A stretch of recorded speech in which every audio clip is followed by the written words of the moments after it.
தேய்த்த மேனியுடன் ஆறெழுத்தில் பேரெடுத்து நினைவெல்லாம் இனிக்கின்றவன் நீ ஓரெழுத்து ஆயுதமாய் ஒளிகின்ற வேலெடுத்து உறுதுணையாய் வருகின்றவன்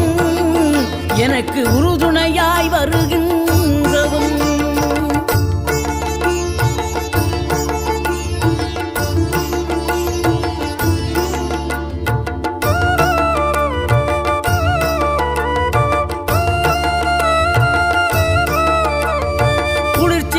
தென்றலிலே மகிழ்ச்சியுடன் விண்ணதிலே பறக்கும் உந்தன் சேவர் கொடிய மனத்தளர்ச்சியின்றி தன்னை மறந்து மலர்ச்சியுடன் தனிகையிலே நடம் புரியும் தோகை மயிலே பன்னீரில் அபிஷேகம் நீரில் அலங்காரம் அதிரூபம் கொண்ட முருகன் நீ புரியாமல் அடியேனும் பிழை 100 செய்தாலும்